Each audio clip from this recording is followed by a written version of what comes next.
أسمعوا وأنصتوا رحمكم الله.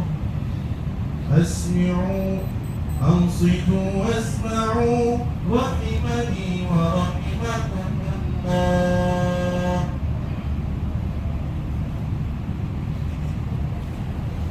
لبيك اللهم لبيك لبيك لا شريك لك لبيك إن الحمد والنعمة لك والملك لا شريك لك. لبيك اللهم لبيك لبيك لا شريك لك لبيك إن الحمد والنعمة لك والملك لا شريك لك. لبيك اللهم لبيك لبيك لا شريك لك لبيك إن الحمد والنعمة لك والملك لا شريك لك. الحمد لله والصلاة والسلام على سيدنا محمد رسول الله صلى الله عليه وسلم وعلى آله وصحبه ومواله. وأشهد أن لا إله إلا الله وحده لا شريك له. وأشهد أن سيدنا محمدا عبده ورسوله لا نبي بعده. اللهم صل على سيدنا محمد عبدك ورسولك النبي الأمي وعلى آله وصحبه وسلم. أما بعد فإني أوصيكم ونفسي بتقوى الله القائل في محكم كتابه أعوذ بالله من الشيطان الرجيم وأذن في الناس بالحج يأتوك رجالا وعلى كل ضامر يأتين من كل فج عميق. صدق الله العظيم. قال رسول الله صلى الله عليه وسلم أفضل الأيام يوم عرفة. وقال رسول الله صلى الله عليه وسلم ما من يوم أفضل عند الله من يوم عرفة. وقال أيضا ما من يوم أكثر من أن يعتق الله فيه عبدا من الناس من يوم عرفة. معاشر المسلمين rahimakumullah, Buyutur Rahman, para tamu Allah yang semoga senantiasa dirahmati Allah Subhanahu wa ta'ala. Alhamdulillah, tsumma alhamdulillah, tsumma alhamdulillah. Hari ini kita berada di Padang Arafah melaksanakan salah satu rukun haji yang paling utama, wukuf di Arafah. Al-Hajju Arafah, haji itu di Arafah. Orang yang tidak wukuf di Arafah tidak diterima haji. Hadirin sekalian, Buyutur Rahman yang dirahmati Allah Subhanahu wa ta'ala. Kalau bulan yang paling mulia adalah bulan Ramadan, kalau hari yang paling mulia di sisi Allah Subhanahu wa ta'ala setiap itu adalah hari Jumat, maka hari yang paling mulia sepanjang tahun, hari yang mulia adalah hari Arafah. Hari ini kita berada di hari Jumat, hari yang paling mulia dan juga hari yang paling mulia sepanjang tahun, yaitu hari Arafah. Alhamdulillah, ini tentunya rahmat Allah Subhanahu wa ta'ala yang patut kita syukuri bersama. Alhamdulillah. Tidak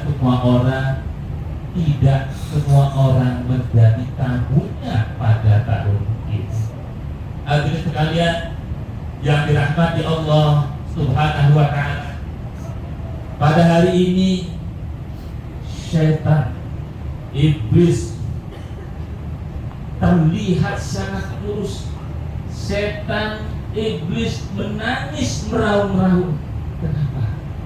Karena pada hari ini mereka melihat bahwa hamba Allah Subhanahu wa ta'ala yang selama ini tergoda mendapatkan ampunan dari Allah Subhanahu wa ta'ala. Pada hari ini tidak ada yang lebih banyak ketimbang hari ini, di mana Allah Subhanahu wa ta'ala mengampuni hamba-hambanya, membebaskan hamba-hambanya dari api neraka. Alhamdulillahirabbil alamin.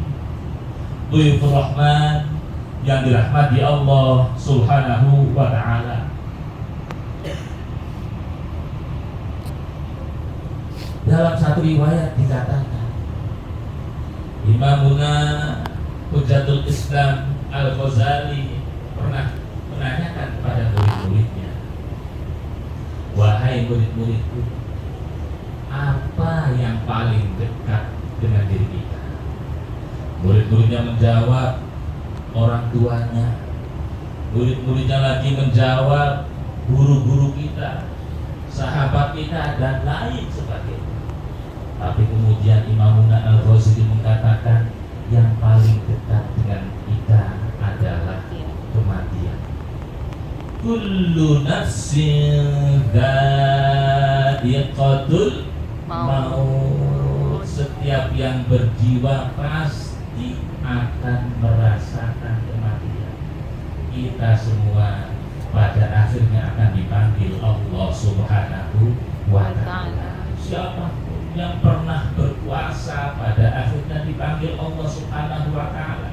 Yang pernah berjaya, gagah, perkasa, pada akhirnya dipanggil Allah Subhanahu wa ta'ala. Yang kaya raya dipanggil Allah Subhanahu wa ta'ala. Rakyat jelata semuanya telah ada masanya dipanggil Allah Subhanahu wa ta'ala. Dalam satu ayat dikatakan, a'udzubillahi minasyaitonir rajim, qul la amliku li nafsi darran wa la naf'an illa ma Allah. Katakanlah wahai Muhammad, bahwa saya tidak mempunyai kemampuan untuk memberikan madarat kepada diri sendiri ataupun memberikan manfaat kepada diri sendiri, kecuali atas kehendak Allah Subhanahu wa ta'ala. Kita ingin jaya, jabatan kita ingin terus berkat, tapi ketika Allah berkehendak lain, yang terjadi adalah ketentuan Allah Subhanahu wa ta'ala. Likulli ummatin ajal, idza jaa ajaluhum fala yastakhiruna sa'atan wa la yastaqdimun. Setiap umat mempunyai ajalnya. Kita mempunyai ajalnya. Makhlus ada batas waktunya. Abdullah mempunyai catatan tersendiri kapan dipanggil Allah Subhanahu wa ta'ala. Ketika saatnya tiba, fala yastakhirun, gak bisa kita mengakhir. Wala yastaqdimun, gak bisa kita memajukan. Syaratnya dipanggil Allah, gak perlu pakai sakit, yang sehat, segar bugar. Kalau saatnya tiba, ya dipanggil Allah Subhanahu wa ta'ala. Jamaah ma'asyiral muslimin rahimakumullah. Saat ini kita ada di Arafah, miniatur padang mahsyar. Di tempat ini sejuk sekali. Di luarnya walaupun panas, tapi apakah di padang mahsyar seperti ini? Di padang mahsyar sama seperti di dunia, dalam artian berbeda-beda nasibnya.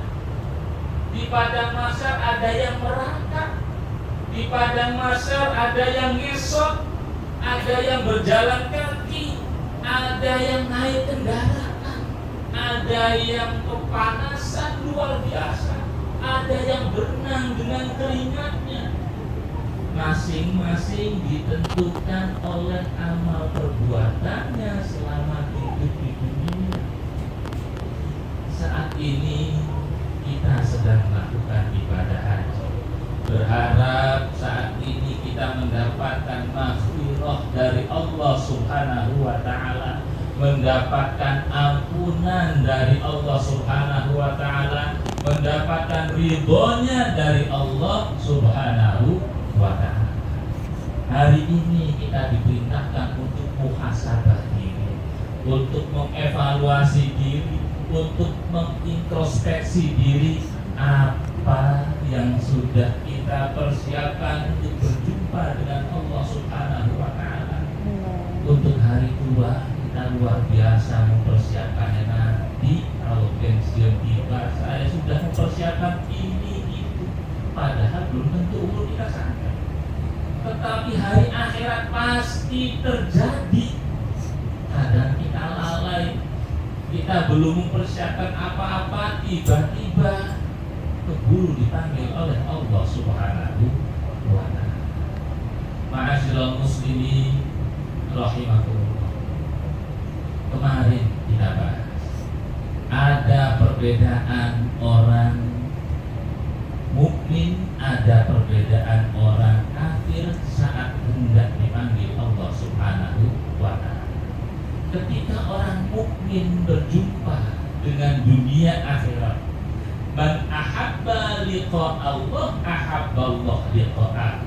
Saat orang mukmin hendak berjumpa dengan Allah Subhanahu wa Ta'ala, saat itulah ada al-bashir, ada malaikat yang memberikan kabar gembira, wahai Abdullah, tempatmu ini di surga, diperlihatkan kabar kenikmatan surga.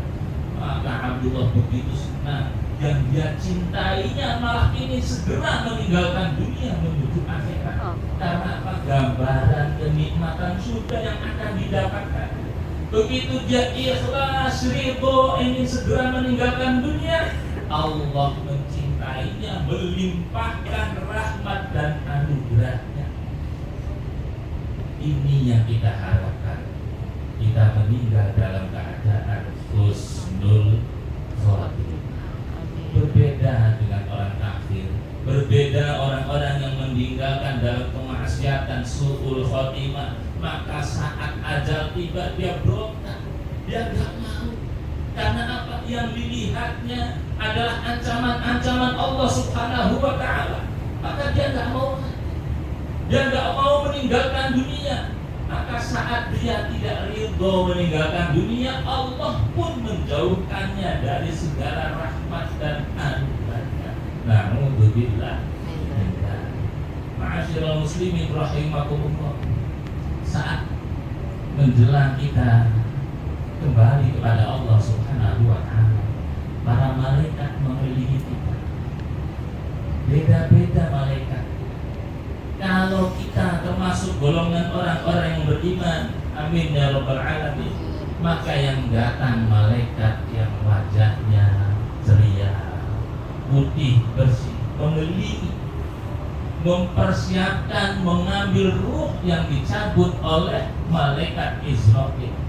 Ketika ruh itu dicabutnya, diterimanya ruh itu dengan tempat yang penuh dengan wanginya, dibawanya ke langit ruh itu. Di setiap pintu langit semua malaikat menyambutnya, mengiringinya. Ditanya siapa? Dijawab ini fulan bin fulan, bukan nama keagungannya, nama kebesarannya disebut. Naik sampai ke langit itu. Allah Subhanahu wa Ta'ala kemudian memerintahkan, letakkanlah amal ibadahnya di illiyi, tempat yang paling tinggi, tempat yang mulia, dan kembalilah dia ke bumi.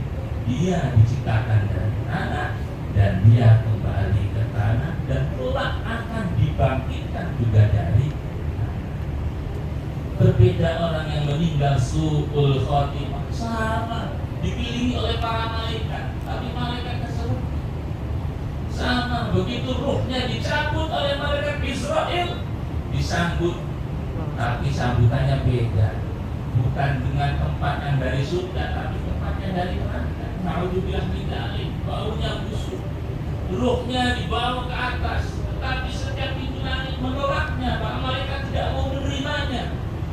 Maka Allah perintahkan, letakkanlah buku catatannya fi sijjin, tempat yang paling hina, tempat yang paling rendah, dan ruhnya bukan diiringi tapi dilemparkan kembali ke bumi. Na'udzubillah min dzalik. Berbeda nasib dengan orang yang beriman, yang husnul khotimah, yang mendapatkan ampunan dari Allah Subhanahu wa taala. Saat malaikat Munkar dan Nakir bertanya, dia menjawab dengan sukacita, dengan lancar. Man rabbuka, siapa Tuhanmu? Dia menjawab. Dia jawab, Allah Tuhan. Ditanya siapa nabimu? Dia menjawab, Muhammad nabiku. Dia dengan lancar menjawab pertanyaan-pertanyaan. Beda dengan yang su'ul khotimah. Dia ketika ditanya man rabbuka, dia jawab bingung, bergetar, gemetar. Walaupun sudah dihafal di dunia tidak akan bisa, karena melihat wajah Munkar dan Nakir pun seram sekali.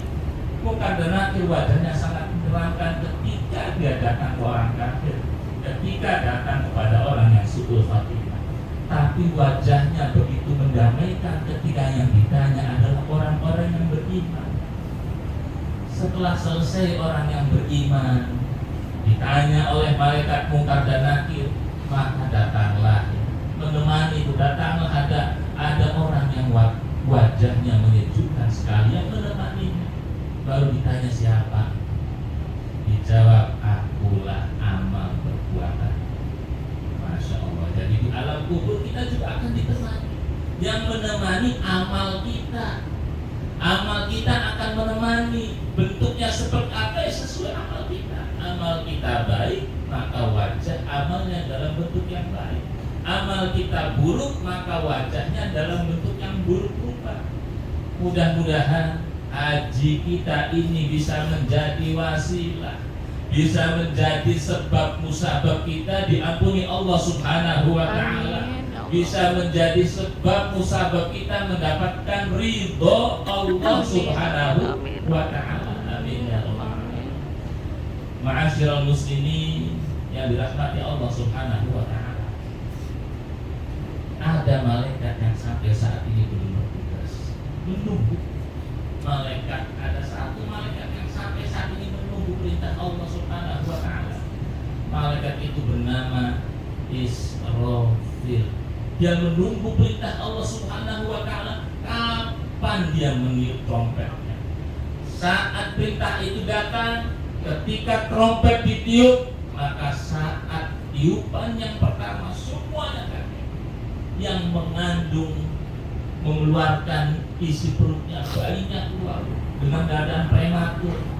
Yang sedang menggendong bayinya, dia lepaskan bayinya.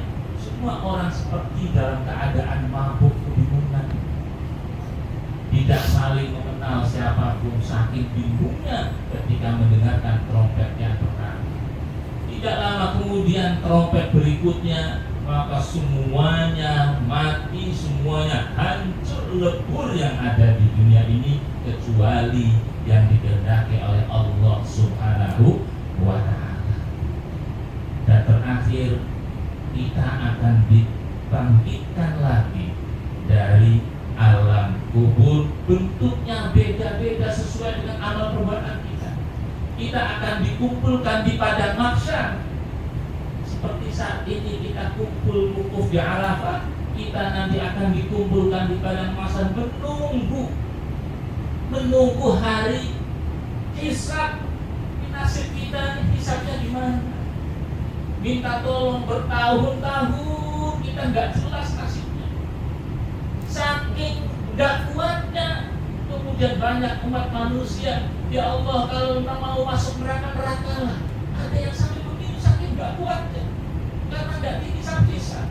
Lari minta tolong sama Nabi Adam. Nabi Adam juga nggak bisa menolong. Nabi Nuh nggak bisa menolong, sampai kemudian kepada Rasulullah Sallallahu Alaihi Wasallam yang memohon kepada Allah Subhanahu Wa Taala, memohon untuk segera dilaksanakan hisab.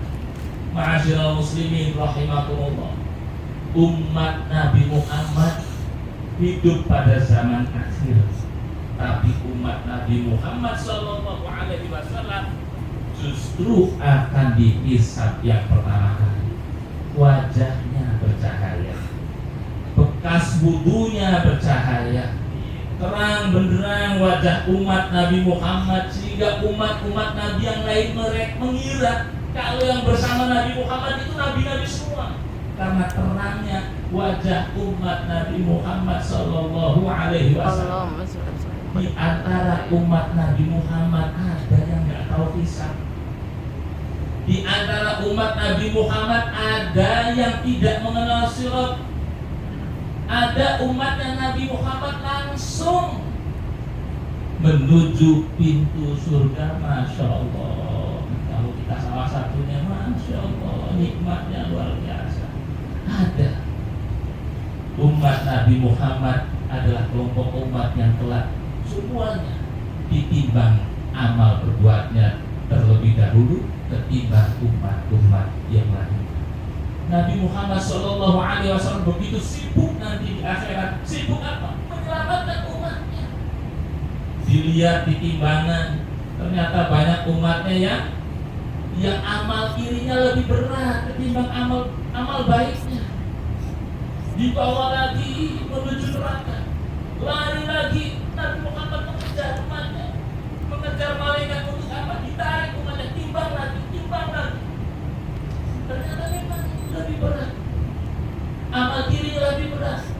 Nabi Muhammad berkata, wahai malaikat, ini orang dulu ahli sholawat, ini amalannya ditimbang. Disitulah amalan sholawatnya membantu memperberat timbangan amalnya, sehingga yang tadinya sebelah kiri menjadi sebelah kanan timbangan amalnya. Lewat dia dari neraka, selamat dia dari neraka. Banyak kejadian yang seperti itu menimpa umat Nabi Muhammad Sallallahu Alaihi Wasallam. Maka syafaatnya Nabi Muhammad Sallallahu Alaihi Wasallam, pertama, syafaatnya ada kalanya diberikan orang yang semestinya masuk ke dalam neraka. Dengan syafaatnya Nabi Muhammad, dia selamat dari api neraka, masuk ke dalam surganya. Ada orang yang memang amalannya luar biasa dan ahli surga, dengan syafaatnya ditinggikan derajatnya di sisi Allah Subhanahu wa Ta'ala. Tapi juga ada syafaatnya Nabi Muhammad Sallallahu Alaihi Wasallam diberikan kepada umatnya yang masuk ke dalam neraka jahanam. Disitulah Nabi Muhammad saat sudah masuk surga, ketika mendapatkan laporan dari malaikat Jibril bahwa umatnya, ya Muhammad, umatmu masih banyak yang ada di dalam neraka. Nabi Muhammad kemudian segera sujud kepada Allah, sujud memuji Allah Subhanahu wa Ta'ala, sampai kemudian Allah berkata, infak roksaka ya Muhammad, angkat kepalamu ya Muhammad, sal tu'to, ayo apa mau, nanti akan aku kabulkan. Ya Allah, umatku banyak di neraka jahanam, ya Allah. Banyak umatku di neraka jahanam, ya Allah. Nabi Muhammad minta kepada Allah agar umatnya diselamatkan. Kemudian Allah mengabulkan permintaannya Nabi Muhammad, diselamatkan. Silakan, selamatkanlah umatmu yang di dalam dirinya masih ada kebaikan walaupun sebesar biji sawi. Diselamatkan oleh Nabi Muhammad. Ternyata nggak cukup, masih banyak di dalamnya umat Nabi Muhammad yang ada di neraka jahanam. Kembali Nabi Muhammad, cintanya Nabi Muhammad kepada umatnya kembali sujud minta kepada Allah Subhanahu wa Ta'ala. Dan alhamdulillah kembali Allah memberikan kesempatan kepada Nabi Muhammad, silakan selamatkan umatku yang mempunyai kebaikan walaupun sebesar semut hitam yang kecil. Kembali Rasulullah Sallallahu Alaihi Wasallam menyelamatkan umatnya lagi. Dan ternyata masih banyak umat Nabi Muhammad, masih banyak. Kembali minta kepada Allah, ya Allah, selamatkanlah umatku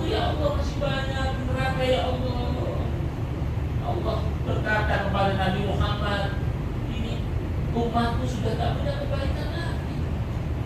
Ya Allah, tapi di dalam dirinya masih ada kalimat tauhid, masih ada kalimat la ilaha illallah, masih ada ya Allah. Allah Subhanahu wa taala berfirman, itu sudah bukan urusanku lagi yang aman, tapi karena rahmat dan keagungan diselamatkan. Diselamatkan. Yang di dalam dirinya ada kalimat la ilaha illallah Muhammad Rasulullah SAW. Kenapa ada orang yang gak mempunyai kebaikan sama sekali? Kenapa? Banyak sebenarnya amalnya, banyak. Dia meninggal membawa segudang amal, banyak amalnya. Tapi begitu dia hisab, banyak dolim kepada Ustaz Abdullah, banyak dolim kepada Bapak Sika, banyak dolim kepada Siti. Maka ketika saya dolim kepada Ustaz Abdullah, kebaikan yang pernah saya buat diberikan kepada Ustaz Abdullah. Saat ini memang orang yang didolimi sakit, tapi kelak di akhirat orang yang didolimi mendapatkan kekuatan, kebahagiaan dari Allah Subhanahu wa taala. Bangga nanti orang yang didolimi. Orang yang lemah saat ini kelak mendapatkan kekuatan dari Allah Subhanahu wa taala. Amal perbuatannya diberikan semua kepada orang yang kita dolimi. Ketika ternyata masih banyak orang yang kita dolimi dan amal perbuatan kita habis, maka dosa-dosa orang yang kita dolimi dilimpahkan kepada kita. Maka saat itu kita dikenal sebagai orang yang bangkrut, orang yang datang menuju desa akhirat, orang yang dipanggil Allah membawa segudang amal perbuatan, tapi habis untuk membayar hutang-hutang kepada siapa? Kepada orang-orang yang dizalimi oleh kita. Maka pada saat ini di Arafah ini kita mohon ampun. Mohon ampun kepada Allah untuk diri kita. Mohon ampun kepada Allah Subhanahu wa taala untuk orang tua kita, guru-guru kita, anak-anak kita, dan orang-orang yang pernah kita zalimi. Kita mohon ampun. Harapannya apa? Harapannya kelak di akhirat orang yang pernah kita zalimi nanti memaafkan kita. Gantinya apa? Gantinya orang yang pernah kita zalimi diangkat derajatnya oleh Allah Subhanahu wa taala. Orang yang kita zalimi tidak lagi menuntut kita dapat ampunan dari Allah Subhanahu wa taala, dan orang yang pernah kita zalimi diangkat derajatnya oleh Allah Subhanahu wa taala. Maka hari ini kita bersama-sama bermunajat, berzikir kepada Allah Subhanahu wa taala, harapannya kelak kita dipanggil oleh Allah Subhanahu wa taala dalam keadaan ridho, dan Allah pun ridho kepada kita. Kita dipanggil dengan panggilan ya ayyatuhan nafsul mutmainnah, wahai jiwa yang tenang, irji'i ila rabbiki radiyatan mardiyah, kembalilah kepada Tuhanmu dalam keadaan ridho dan diridhoi. Fadkhuli bi ibadi, ayo masuk bersama hamba-hamba, wadkhuli jannati, masuklah ke dalam surgaku, amin ya rabbal alamin. Aqulu qawli hadza wa astaghfirullahal azim li wa lakum fastaghfiruhu innahu huwal ghafurur rahim. Allahumma salli wa sallim ala sayyidina Muhammad. Allahumma salli ala sayyidina Muhammad wa sallim tasliman